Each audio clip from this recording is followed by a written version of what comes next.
basic income guarantee recognizes that funds need to be available to all citizens to meet basic needs and abolish poverty. It is a minimum sum paid to all citizens unconditionally. An adequate basic income will provide stability and security for all citizens in uncertain times. Welcome to the podcast, Basic Income New Mexico, discussing the idea of a basic income initiative in New Mexico.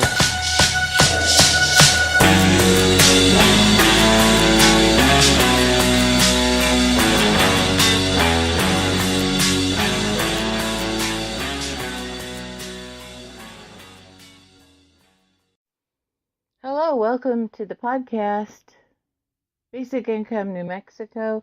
My name is Karen Christine Patrick, and my topic today is the Great Money Pit.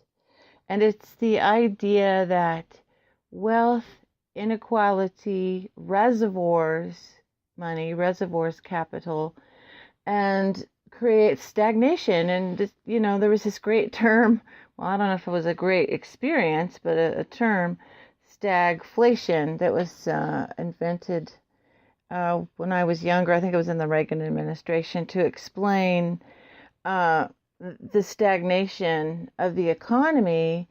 And under the Reagan administration, they implemented an economic policy called the supply side economics, and the architect of supply side economics was one Milton Friedman, who was an interesting guy. The idea was that all economic activity starts when a person capitalizes a business. So a business is created and then economic activity ensues. And the capitalization is the money that goes in to start the business. And that's how economic flow happens according to that theory.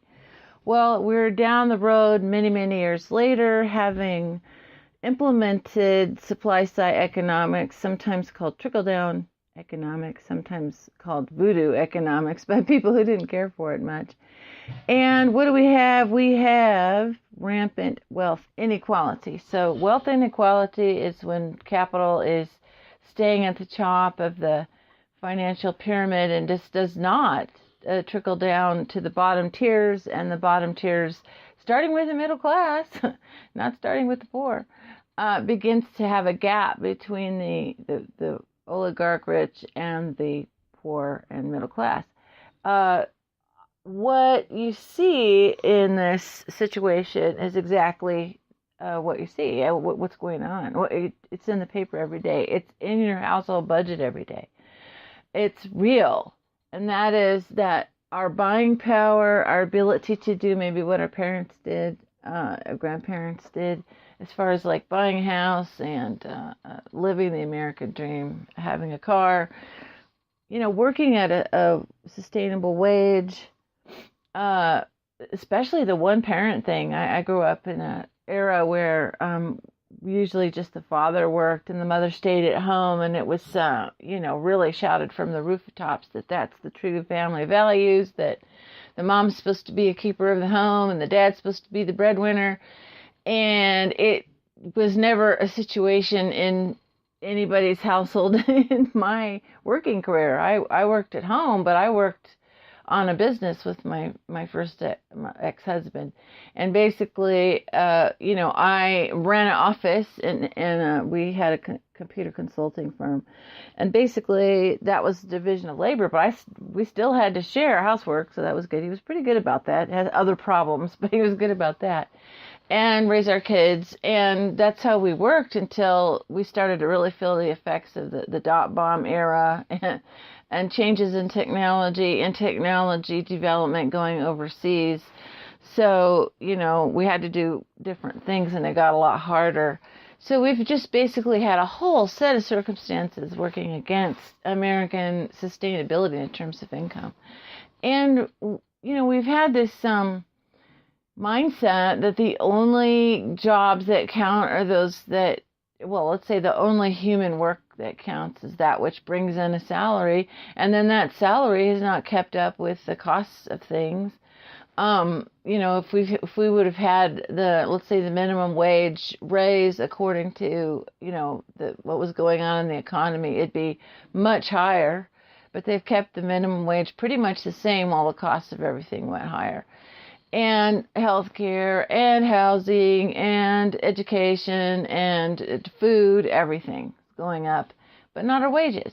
And the amount of jobs, I'm like, it's a complete laughable thing to me when our current administration says that we have almost near, like, just magically waving a wand just because this certain person appeared on the scene, suddenly we have 100% job, 100% employment. And I'm like, yeah, if you just count the people that are employed, there you go. Count those people and don't count the people who are underemployed, who are working 2 jobs, to get by.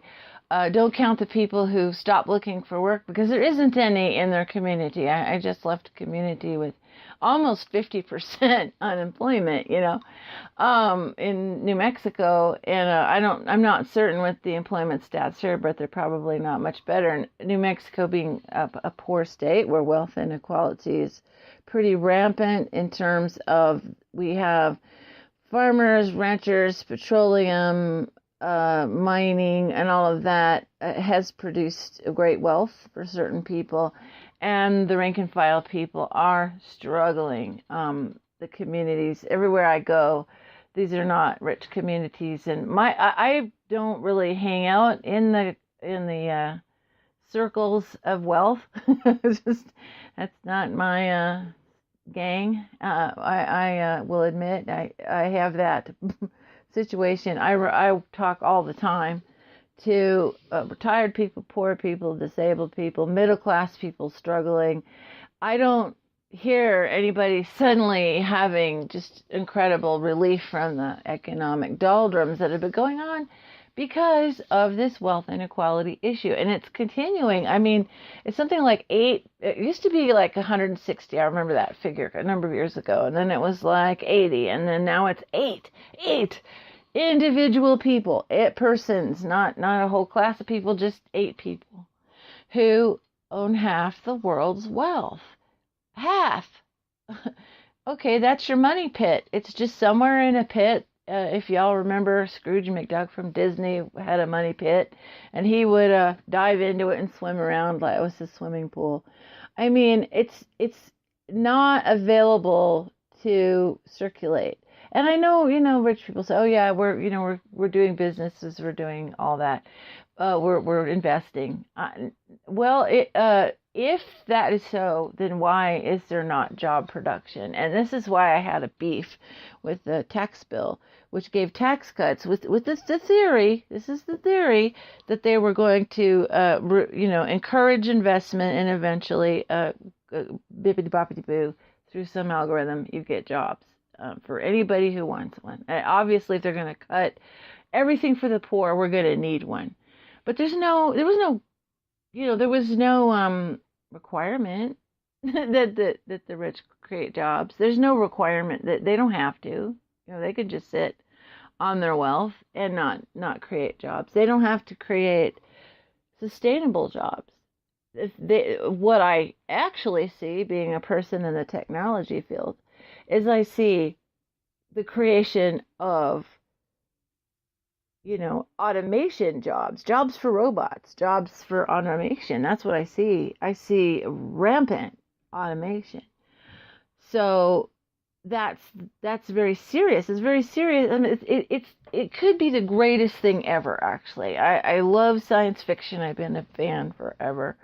I think living in a world where dangerous and tedious jobs get given to robots and people are free to do something else is on the face of it good, except that we don't have a capitalization of people. We don't have a support of people. And so my main beef with Milton Friedman's theory is that economic activity does not start with capital and capitalizing business. It starts with human need.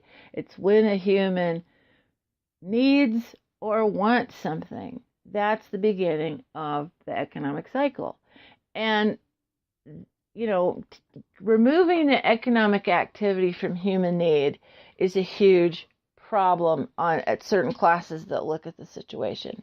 They're bean counters, they're running the numbers, they're saying if we do this, then that. They don't, humans are considered human resource, so they're just plugged in, like more numbers, really. We got so many employees and they need health care and benefits, and then they'll produce this much activity and then we'll have this much profit. I mean, the only people of concern in a capitalized corporation is the people who started the business and then the investors, the shareholders. That's really the only people that need to be made happy as far as that goes. The employees, it's always a negotiation. What will employees settle for, right? And we've settled for far less because we have no bargaining chip at the table. There used to be unions. Those have been set back 50 years by the downturn in the economy, which has now lasted longer than the Great Depression, by the way. It, ostensibly started in 2008, and we're almost at the 10-year mark. And I'm not listening to the government numbers. I'm listening to people and what they're saying and their struggle and how they have to count beans. But we're talking real beans, how much proportion for food and everything. And then, the corruption in absolutely every single aspect of your life. I bought some canned food not too long ago. It was canned tomatoes, and I drained the tomatoes, and I needed not very moist tomatoes in the dish I was making, and I drained it very thoroughly, and then I looked back in the can, and it didn't even reach the halfway mark. Most of my tomato product was water. Lots of people are noticing adulteration of the food, cheap ingredients and unhealthy ingredients and air puffed and fluffed. And the false bottoms, my grandma pointed out to me. She was a Depression era child, pointing out the false bottoms in the food. And the whole sugar industry one day made 4-pound bags of sugar in certain stores. All of them. So you didn't see one was 5 and one was 4. The whole coffee industry used to be a pound of coffee. Then it went to 12 ounces of coffee. So this is what's going on. And then when you go to the store, I'm going to pick on Walmart because they're easy to pick on as far as the fact that their employees have to get food stamps because they don't have a sustainable wage.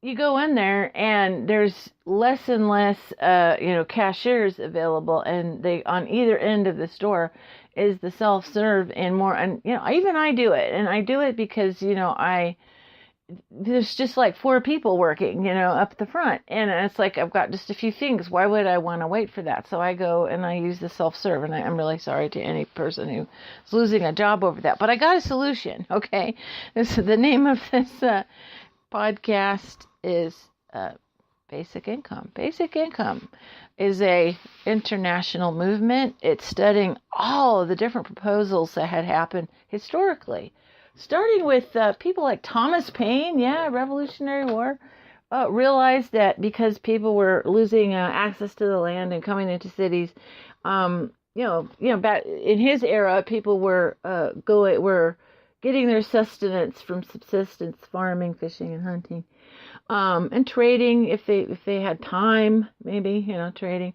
And then we got cities and towns, and then we got people who were no longer landed, so they had to be like the blacksmith and the lady who sewed dresses and the general store, thing. I think a Little House on the Prairie sort of town.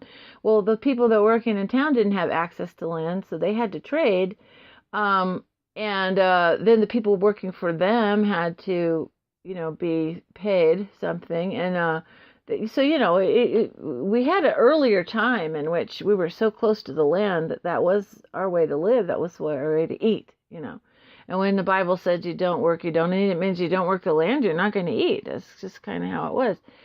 All the way to the present day, which is unimaginable in Bible times, in historical times in the past, that I suppose maybe, a few science fiction writers like Jules Verne's and H.G. Wells and some of those guys. Definitely, I know H.G. Wells spoke to this aspect of how technology was going to change everything. And I spent 20 years in the computer field before I had to become a family caregiver because, who does that job? You can't automate that one yet.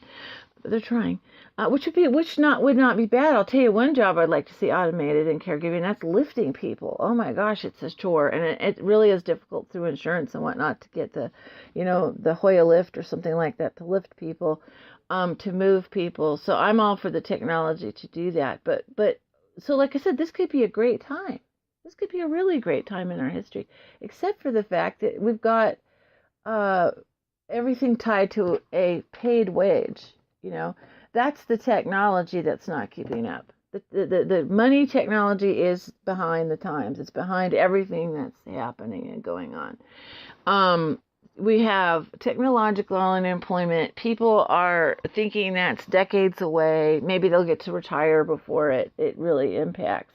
Wrong. I've already have a job that I used to do that's now mostly done. It was customer service for telecoms, mostly done by you, you, the listener. If you've got a cell phone, you're doing stuff that used to be done by customer service. You're going using apps and going into your telecom service and changing what it is that used to, if you wanted a service change, it had to be done by a customer service person. Now you just do it. You just have an app, you go online, you take care of it. Job transfer is the hugest work transfer, I guess I'd have to say. Work transfer is the hugest quiet little thing that's automating, and that is when the customer does the work. So I used to live in Washington State, and you had to self-serve your gas, and then you'd go visit people in Oregon. You'd go to Oregon, and you pull up to the gas station, and I forgot, so I got out ready to pump my gas, and someone comes running up. No, ma'am, I'll do that for you. And I sort of liked it. There was an attendant, and because Oregon passed a law to protect that particular type of job, but I don't know if you could really protect all the jobs that are coming up. I mean, I think that many jobs are vulnerable to automation, whether it be work transfer, so instead of an employee doing it, you do it, whether it be automation like software, so that you use an app. You use technology to order. We used to call up. My grandma had a stack of catalogs. That was her thing. She'd order the weirdest stuff for us for the holidays, for Christmas and our birthdays, and just stuff out of these little catalogs. And she'd call up, and there'd be a nice person on the other end, and you'd help her order whatever she wanted. Now we do that online, right? We use technology to do that. Then, if you order something from Amazon, in particular, guess what? Robots are doing order fulfillment. Or they're robotizing the workforce. I heard that working for Amazon's not really pleasant because you're supposed to sort of be a cog in the wheel of what's becoming more and more robotized. And you can see pictures of little robots running around and the person's orders in them, and it goes to a station and gets shipped. And, I think if they could completely automate everything tomorrow, they probably would. And there's sort of good business reasons why. A robot never has any sick days. It doesn't demand health care. It doesn't have to be paid. Just has to get, technology serviced, if it breaks a wheel or something while it's squeaking along. This is the era we're in. And then technological unemployment up to robots. So robots do a lot more than people realize. There's a famous story about a man who went and visited the Japanese car making, and they were implementing new robots to rivet everything and weld everything and put the pieces together, and faster, of course, than human beings could on an assembly line. And he was, at the end of the tour, he asked a really amazing question. He said, well, this technology is really great for building the cars, but can you convince a robot to buy a car? And he got right to the point, right? In other words, a robot isn't going to have that need, but a human being is, and you're taking away a high-paying job of car manufacturing and giving it to a robot. What's the person supposed to do? What's the human that lost the job supposed to do? So we've had this expectation, or there's been expectation in our leadership that this recession would self-correct, because in the past we've had like a roller coaster of economic activity. It goes down and then comes back up and it goes back down. It's coming back up maybe for a jobless recovery, but it's not coming back up for people who depend on jobs. And so then there's some nasty stuff like the high-tech industry that I was in, created something called the gig economy. Again, allows for flexible work. It's really great. I want to earn some money. I've got a couple skills. I go on Fiverr or some, website like that, automated website.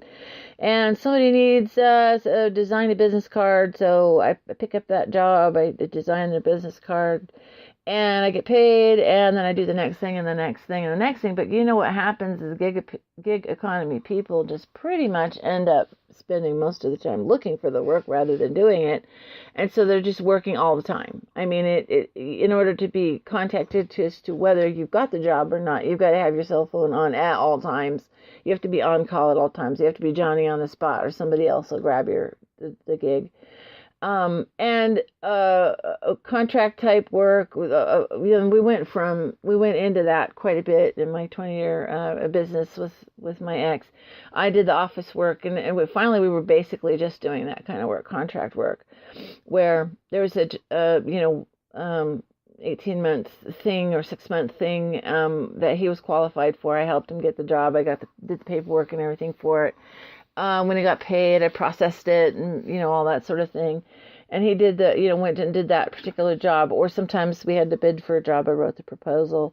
And, we chased that dragon, so to speak, quite a bit. And, basically, it was easier for the companies to do that than hire employees because high-tech companies turnaround on work at the time was an 18-month turnaround if you were an employee. And so they would just, hire. Intel was famous for hiring a bunch of people, using them on a project, a chip development or whatever, and then, firing everybody and making them all, get rehired. Boeing has done that up in Seattle as well. And then they figured out if they, so that you're a contract employee, they don't have to provide health care and other services. So we had to pay for all of that. And then we would have gaps in between jobs, and I call that gapiosis, and that was kind of nightmarish because during that time, whatever we made that was fairly good money was eaten away by the months that we didn't have work.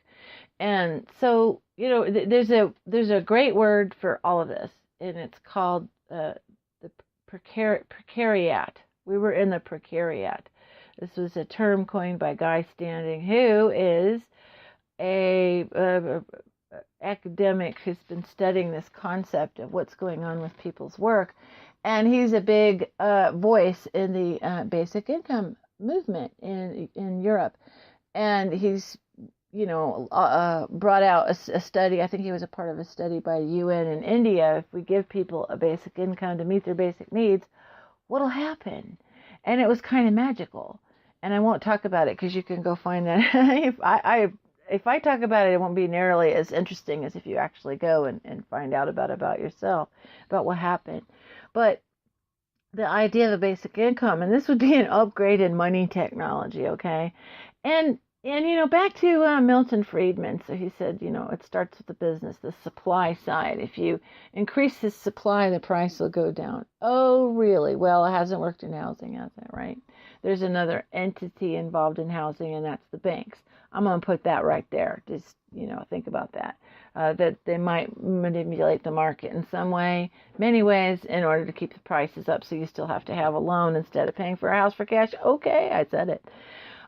Milton Friedman did propose, what do you do about the other side of economic activity? Supply and demand. Well, demand is, I need something, I go buy something. So they're not doing anything for the demand side. Now, Milton Friedman himself proposed somewhat of a basic income in the form of a negative income tax. So if your income drops below a certain level, then you would receive a bigger tax refund, and that would help sort of get you through till you retrained yourself.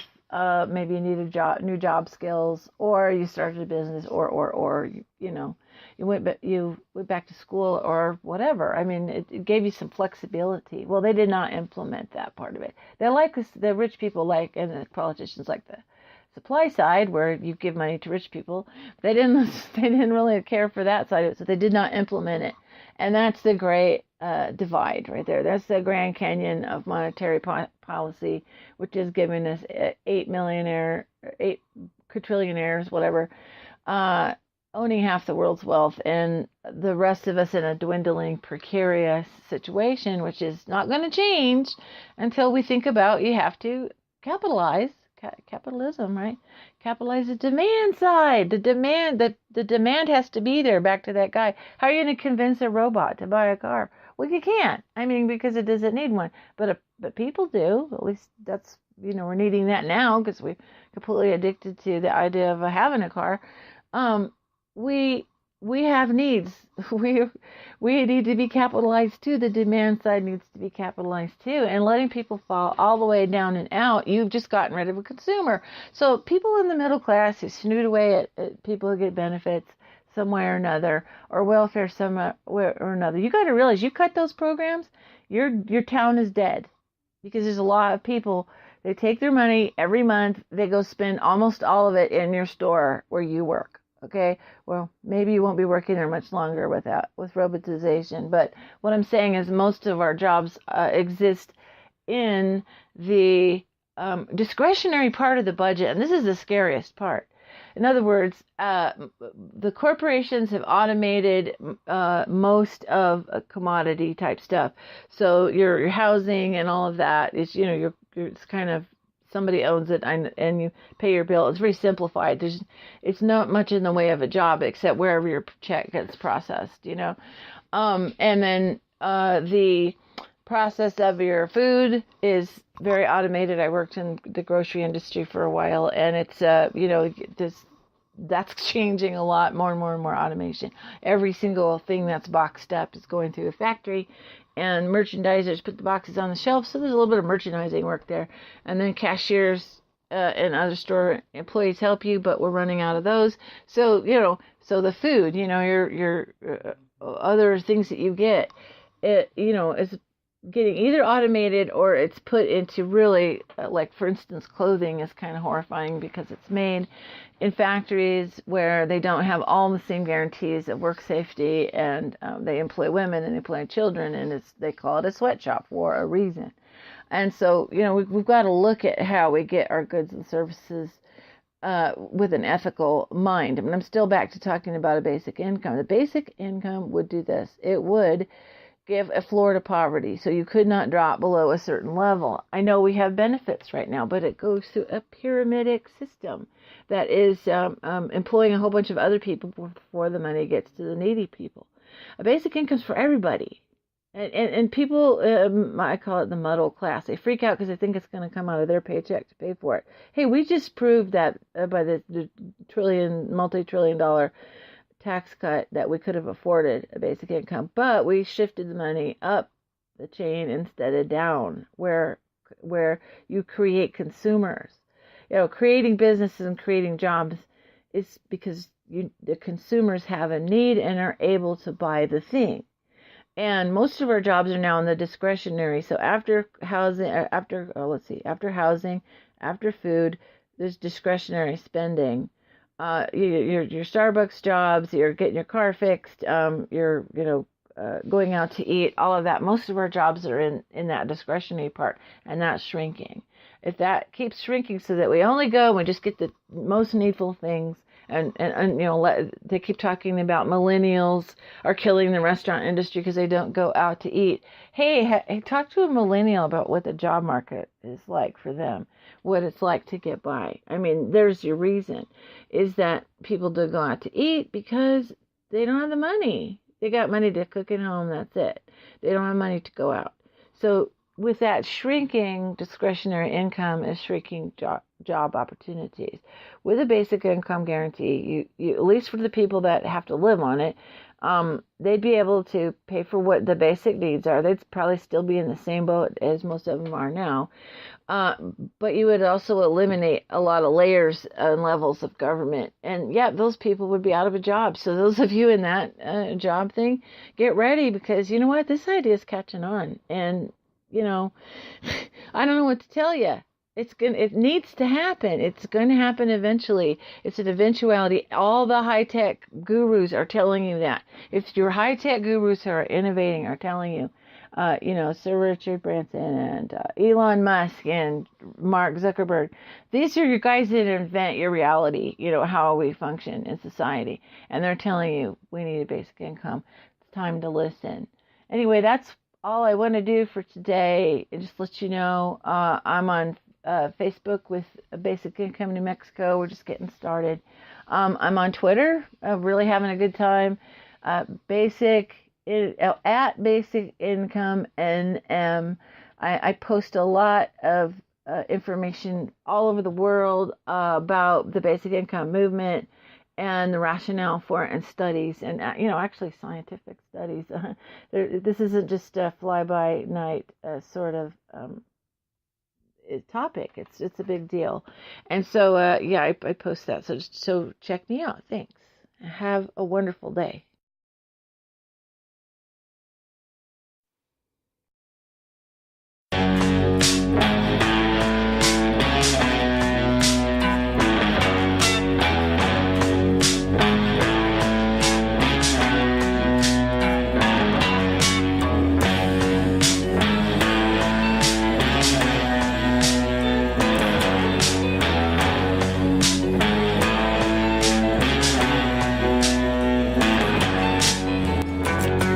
The Basic Income Guarantee recognizes that funds need to be available to all citizens to meet basic needs and abolish poverty.